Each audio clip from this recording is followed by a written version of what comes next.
Welcome back, everyone, to another episode of Max Talks Movies. We have a new Netflix movie to talk about today, and that is called The Last Day of American Crime, the new Netflix movie, original movie coming out today, June 5th on Netflix. The film stars Edgar Ramirez, Michael Pitt, Anna Brewster, and Charlton Copley, and it's about two men and a woman who plan the heist of a century before a government broadcast signal wipes out crime forever. The film is also based off of the very famous graphic novel. Before I get into this movie as a whole, you gotta let me know in the comment section if you've seen The Last Days of American Crime. What are your thoughts of it? Are you interested in seeing it? If you haven't seen the movie yet, are you still interested in seeing it? Tell me your thoughts down below of this new Netflix original movie. So heading in, I'll just say based off, if you guys are fans of the graphic novel, the thing I'll say off the bat already is that I have not heard of the graphic novel before this movie, and I found out actually after the movie that it was based off of a graphic novel. So I am only talking about the movie in relation to the film itself. If the graphic novel is a lot better and they did not do well with this movie, I could actually see that. But in general, the way I'm talking about the movie is it's just the movie itself, not comparing it to the novel, because I personally can't do that. So overall, I was pretty intrigued by the movie. The star here, Edgar Ramirez, I think it's a solid enough actor, especially action-wise. I think he does a good job with action stuff, and I think this was an interesting movie. The thing I was worried about was that the runtime would catch up to it, and I'll talk about that in a little bit. The movie is 2 hours and 28 movies. It's rated R. It's got a lot of violence, a lot of language, a lot of sex in here, and nudity. So going in, obviously kids don't watch this, but in general, that's what the film is. So I'll go into my positives here first, then I'll be followed by the negatives, and then I'll move into my score, and then I'll tell you about my next couple videos coming up. So in general, for me, the positive here is the premise. The premise is really interesting. We keep bouncing forth between our characters and the TV, talking about how there's this signal, as I said in the plot description, that basically will put something in their heads that makes them not commit crimes. There's a lot of, it's been in this not so distant future, there's been a lot of huge scale terrorist attacks. So they're trying to crack down on crime. So they have this signal which will make people not commit crimes. So that itself is a really fascinating plot. And that probably kept me in the loop of how this whole thing would turn out at the end. And for me, there's so many different stories that you could fit into that type of plot detail. But for me, and I'm going to move into my negatives here really fast, and that is that this story, for me, isn't interesting enough in a very fascinating overview of the plot. We have these three leads here, Ramirez, Michael Pitt, and Anna Brewster, and they're all do a fine job. Now, the acting, for me, is not the issue with the movie, but it's certainly not the positive either. I think the acting just average to fine. There's no character that you really are loving. No one's stealing any scenes here. And that's the thing that I think this film desperately needed, was a scene-stealing character. Not just that, but over the top, I also think person could also work in this time. But the film is really dramatic, and it's a really slow burn in these next 2.5 hours. As I said, I normally do like Edgar Ramirez, and he is just fine in this movie. It's not his fault. The script here, again, is a huge issue. For a movie to be 2 hours and 28 minutes, basically 2.5 hours, and to basically have no character development for our three leads, for me, when I was watching the movie, I was just like, I was not enjoying myself. I was kind of like, all right, I'll just go with it. And then when I looked back on it and reflected on this movie, when it over and I saw the credits, I was like, wow, I didn't really care about any of the characters. I don't understand why they were in this position in the first place. And that was an issue because I watched this movie for 2.5 hours. So if you're going to take that much time to tell your story, you need to take your time with character development. And that's what I thought heading in, was that if it's this long, it's going to take its time in letting you know the backstories and the motives for our three leads here, especially Edgar Ramirez. But the film just doesn't. It wants to get to its big set pieces of action. It wants to get the plot moving really fast. The intro is also really weak in the way that it's set up Edgar Ramirez and where he is and his brother being in prison and supposedly committing suicide in prison. It's all very weird.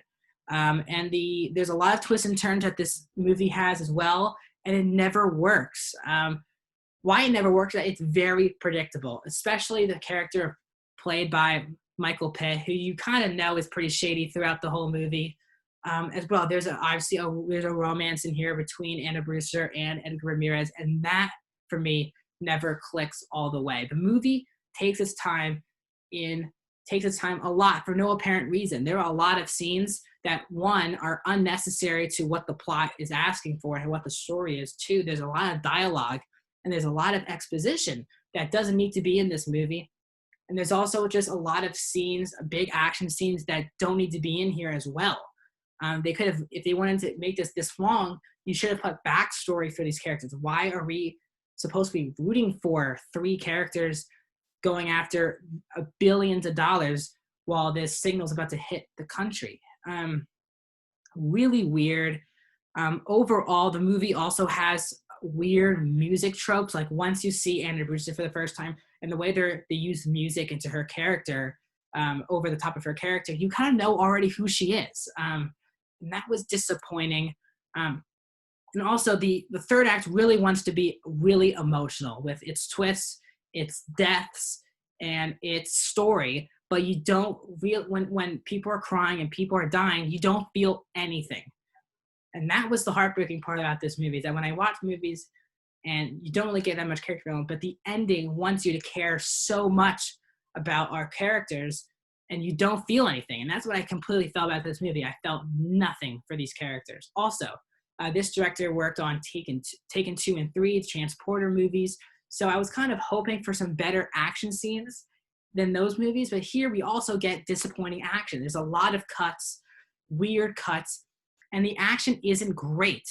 You don't know why these people are so great at shooting guns.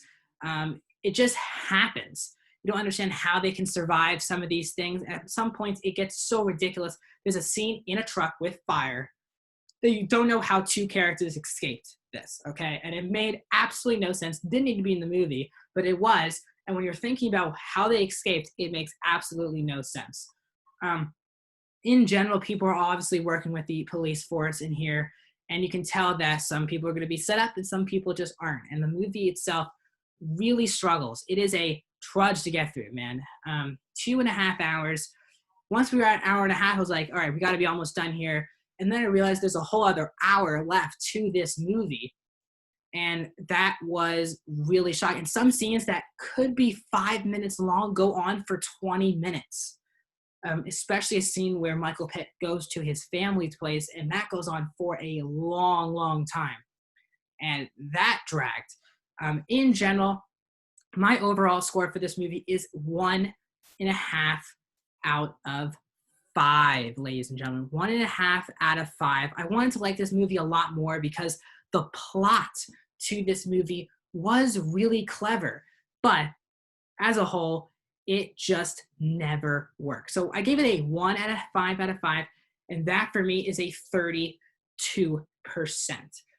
The premise is what keeps me somewhat interested. I think this could easily be a TV show, one, if you want to make a long thing out of this, and or another movie. I want to see this premise come to life in a really good way.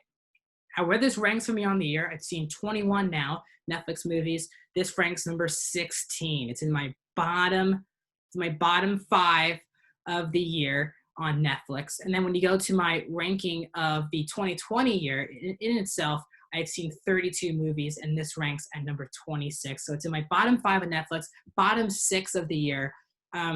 But if you guys really like this, and also, guys, tell me in the description below if you've seen a graphic novel and then you've seen this movie, what are some things that the movie misses, or why does the graphic novel work and this movie, for me, just doesn't? In general, you can find me on social media in the description below, on Twitter at DinnenbergMax, one word, the D is capitalized, and on Instagram and Letterboxd, Max Dinnenberg, one word. Every new Netflix original movie coming out, I will be reviewing here on this channel. So far on this channel, I've reviewed Netflix movies like The Lovebirds, The Wrong Missy, John Henry. Also on this channel, I have a list of all the movies I saw in the month of May that was ranked. I saw 5 in May. I ranked all 5 of those movies. And then I have 2 show reviews that I have up on this channel. Defending Jacob, which is a show I watched on Apple Plus, and Space Force, which just came out last week on Netflix. All of those reviews are currently up on my channel. They'll pop up right here on the side of my face here. Click on those videos if you want to learn more about this channel. If you haven't already, click that subscribe button, click the like button. The more you guys support the channel, the more we're out there in the YouTube atmosphere. Once again, like, subscribe, comment, and also share the video. I'm still, next week, The Five Bloods, the new Spike Lee movie, comes on Netflix a week from today. I'll be reviewing that, as well as Artemis Fowl, the new Disney Plus movie, comes out. 2 movies coming out next Friday.